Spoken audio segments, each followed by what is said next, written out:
Hi hello welcome back my channel. അപ്പോൾ ഇന്നത്തെ നിങ്ങളുടെ കറണ്ട് എനർജി, കറണ്ട് റീഡിങ്, ഇന്ന് ഡിവൈൻ നിങ്ങൾക്ക് നൽകുന്ന മെസ്സേജ്, യൂണിവേഴ്സിൻ്റെ മെസ്സേജ് എന്താണെന്നൊക്കെ നമുക്ക് നോക്കാം. അപ്പോൾ നിങ്ങൾക്ക് വന്നിരിക്കുന്ന കാർഡെന്ന് പറയുന്നത് strength, 6 of wand, 8 of pentacles, the hanged മാനാണ് വന്നിരിക്കുന്നത്. ഫസ്റ്റ് തന്നെ ഒരു സ്നേഹത്തിൻ്റെ കാർഡ്, അതായത് ഒരു സ്നേഹമായിട്ട് ബന്ധപ്പെട്ട ഒരു കാർഡ് വന്നോട്ട് തന്നെ നമുക്ക് റിലേഷൻഷിപ്പ് ബേസ് ചെയ്ത് തന്നെ നമുക്ക് നോക്കാം. നിങ്ങളുടെ ലൈഫിൽ നിങ്ങളുടെ വ്യക്തിയുമായിട്ടുള്ള നിങ്ങളുടെ ഇപ്പോഴത്തെ കറണ്ട് സിറ്റുവേഷൻ എന്ന് പറയുന്നത്, നിങ്ങൾ വളരെയധികം സ്നേഹം അങ്ങോട്ട് കൊടുത്തിട്ട് തിരിച്ച് നിങ്ങൾക്കിപ്പോൾ അത് കിട്ടാത്തൊരു സാഹചര്യത്തിലാണ് നിങ്ങൾ നിൽക്കുന്നത്. നിങ്ങൾ വളരെയധികം സ്നേഹനിധിയായിട്ടൊരാളാണ്. നല്ല രീതിയിൽ സ്നേഹം കൊടുക്കാനും അത് തിരിച്ച് കിട്ടാനും ഒക്കെയുള്ളൊരു കഴിവുള്ളൊരു വ്യക്തി തന്നെയാണ്. പക്ഷേ ഇപ്പോൾ നിങ്ങളുടെ പേഴ്സൺ നിൽക്കുന്നത് നിങ്ങളിൽ നിന്നൊക്കെ ഒത്തിരി മാറിയിട്ടാണ്. അവരുടെ ആ ഒരു അവർ വളരെ ബിസിയായിട്ട് അവർ നിങ്ങളിലേക്ക് കാണിക്കുന്നു. അവർ ബിസിയാണ്, വിളിക്കാൻ സമയമില്ല, നിങ്ങളെ ഒന്ന് കേൾക്കാൻ സമയമില്ല, നിങ്ങളുടെ അടുത്തിരിക്കാൻ സമയമില്ല. ഇപ്പോൾ ഹസ്ബൻഡ് ആൻഡ് വൈഫ് റിലേഷൻ ആണെന്നാലും ഭാര്യയോട് ഭർത്താവ് എന്തൊക്കെയോ ഒളിപ്പിക്കുന്നതായിട്ട് ഭാര്യയ്ക്ക് തോന്നുന്നു. അവരെത്ര സ്നേഹിച്ചിട്ടും ഭർത്താവിനത് മനസ്സിലാക്കുന്നില്ല. അവർ പുള്ളിയുടെ കരിയറുമായിട്ടോ പുള്ളിയുടെ കാര്യങ്ങളുമായിട്ടൊക്കെ വളരെ ബിസിയാണ്. അങ്ങനെയാണ് കാണിക്കുന്നത്. എന്തൊക്കെയോ ആലോചനയിലാണ്. വളരെ ഒരു ഉചിതമായിട്ടുള്ളൊരു രീതിയിലല്ല പുള്ളിയുടെ പോക്കിപ്പോൾ. പക്ഷേ പുള്ളിയുടെ കരിയറിൽ മറ്റുള്ള എന്തൊക്കെയോ കാര്യത്തിൽ പുള്ളി ബിസിയാണ്. പക്ഷെ പുള്ളി നമ്മളിലേക്കൊരു ശ്രദ്ധ തരുന്നില്ല. നമ്മളിലേക്കൊരു അടുപ്പം പുള്ളി കാണിക്കുന്നില്ല. അങ്ങനെ ഒരു കൂട്ടം എനർജിയാണ് കാണിക്കുന്നത്. അതിൻ്റെ കാരണം നിങ്ങൾക്കും അറിയത്തില്ല. കാരണം നിങ്ങൾ പിന്നെയും സ്നേഹിച്ചുകൊണ്ടിരിക്കുകയാണ് ഇപ്പോഴും. പുള്ളിയുടെ ആ മാറ്റം അറിഞ്ഞിട്ടും, പുള്ളിക്ക് എന്തൊക്കെയോ മാറ്റം ഉണ്ടെന്ന് അറിഞ്ഞിട്ടും നിങ്ങൾ എപ്പോഴും പുള്ളീനെ വെയിറ്റ് ചെയ്തിരിക്കുകയാണ്. ആ സ്നേഹം തിരിച്ച് കിട്ടാനായിട്ടുള്ളൊരു വെയിറ്റിങ്ങിലാണ് നിങ്ങൾ നിൽക്കുന്നത്. കാരണം അത് നിങ്ങളുടെ ക്യാരക്ടർ എന്ന് പറയുന്നത് വളരെയധികം സ്നേഹനിധിയായിട്ടൊരാളാണ്.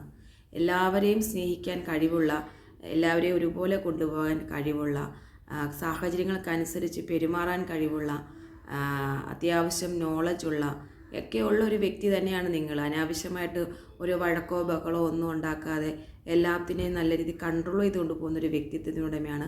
അപ്പം നിങ്ങളുടെ റിലേഷനിൽ നിങ്ങളുടെ പേഴ്സൺ കാണിക്കുന്ന ഇങ്ങനെയുള്ള ചെറിയ മാറ്റങ്ങൾ നിങ്ങൾക്ക് എന്താണെന്ന് അറിയാത്തൊരവസ്ഥയിൽ നിങ്ങൾ ചിലപ്പോൾ അദ്ദേഹത്തിൻ്റെ കരിയറിൽ അദ്ദേഹത്തിന് വെൽ ഡെവലപ്പ് ആവുന്നുള്ള ഒരു ചിന്തയിൽ നിങ്ങളെ മാറ്റി നിർത്തുന്ന, അല്ലെങ്കിൽ ഇപ്പം നമുക്ക് അങ്ങനെ പഴയതുപോലെയുള്ളൊരു റിലേഷൻ വേണ്ട എന്നുള്ള രീതിയിൽ മാറി നിൽക്കുന്നതാവാം.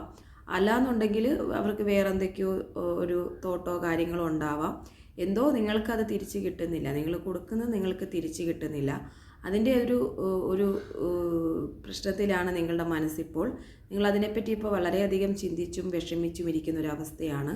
നിങ്ങളുടെ പേഴ്സൺ നിങ്ങളിലേക്ക് തന്നെ തിരിച്ചു വരണം, നിങ്ങളെ മനസ്സിലാക്കണം. ബ്രേക്കപ്പ് സിറ്റുവേഷൻ ഒന്നുമില്ല, പക്ഷേ എങ്കിൽ പോലും നിങ്ങളെ മനസ്സിലാക്കുന്നില്ല. നിങ്ങളെന്ന വ്യക്തിനെ അവർ മനസ്സിലാക്കുന്നില്ല. മൊത്തത്തിൽ നിങ്ങളിൽ നിന്ന് എല്ലാ രീതിയിൽ നിന്നും മാറി നിൽക്കുന്ന ഒരവസ്ഥ. ചിലപ്പോൾ കുറേ കൂട്ടുകാർ കാണും, അല്ലെങ്കിൽ വേറെ എന്തെങ്കിലും കാര്യങ്ങളിലൊക്കെ ബിസിയായിട്ട് നടക്കുന്ന, പഴയതുപോലെ നിങ്ങളുടെ അടുത്തൊന്ന് ആ സ്നേഹം കാണിച്ച് നിങ്ങളുമായിട്ടൊന്ന് കോണ്ടാക്റ്റിൽ വരുമോ, കമ്മ്യൂണിക്കേഷനിൽ വരുമോ ഒന്നും ചെയ്യാതിരിക്കുക. അങ്ങനെയൊക്കെയുള്ള ഒരു ഇതാണ് കാണിക്കുന്നത്. അപ്പം അതാ പറയുന്നത്, നിങ്ങൾക്ക് പക്ഷേ അതിൻ്റെ ഒരു വ്യക്തമായി നിങ്ങളുടെ ഒരു പ്രശ്നം കൊണ്ടല്ല അദ്ദേഹം മാറി നിൽക്കുന്നത് കേട്ടോ. നിങ്ങളുടെ ഒരു ബുദ്ധിമുട്ടോ നിങ്ങൾ കാണിക്കുന്ന എന്തെങ്കിലും ഒരു കൊണ്ട് മാറി നിൽക്കുന്നതല്ല. സ്വയമേ എന്തൊക്കെയോ കാരണത്തിൽ അദ്ദേഹം മാറി നിൽക്കുന്നത്. നിങ്ങളെല്ലാം കൊണ്ടും നല്ലൊരു സ്ട്രെങ്ത് ആയിട്ടുള്ള ഒരാൾ തന്നെയാണ്. എല്ലാ രീതിയിലും സ്ട്രെങ്ത് ആയിട്ട് എല്ലാ കഴിവുകളും എല്ലാവരെയും നല്ല ഒരു പൊസിഷനിലിരിക്കുന്ന ഒരാളൊക്കെ തന്നെയാണ്. നല്ലൊരു വ്യക്തിത്വത്തിനുടമയാണ് നിങ്ങൾ. സ്നേഹനിധിയായ ഒരാളാണ്. പക്ഷേ നിങ്ങളെ മനസ്സിലാക്കാൻ ആ വ്യക്തിക്ക് മനസ്സിലാക്കാൻ പറ്റുന്നില്ല. അദ്ദേഹം പല ചിന്തകളിലും പല രീതിയിലും ബിസി ആയിക്കൊണ്ടിരിക്കുന്നു. അങ്ങനെയുള്ള കറണ്ട് എനർജിയാണ് ഇന്ന് കാണിക്കുന്നത്.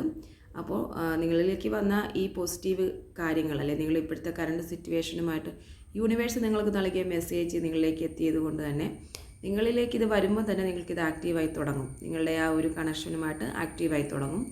അതുകൊണ്ട് നിങ്ങൾ പോസിറ്റീവ് എനർജീനെ ക്ലെയിം ചെയ്ത് താങ്ക് യു യൂണിവേഴ്സ് എന്ന മെസ്സേജ് ഇടുക. അതുകൂടെ വീഡിയോ കാണുന്നവർ സബ്സ്ക്രൈബ് ചെയ്ത് ലൈക്ക് ചെയ്ത് വീഡിയോ കാണാൻ ശ്രമിക്കുക. പേഴ്സണൽ വിശദമായ റീഡിംഗ് ആവശ്യമുള്ളവർ പേഴ്സണൽ റീഡിംഗ് എടുക്കാവുന്നതാണ്. വാട്സപ്പിൽ റീഡിംഗ് എന്നൊരു മെസ്സേജ് ഇട്ടാൽ വിശദമായ റീഡിംഗ് എടുത്ത് തരുന്നതായിരിക്കും.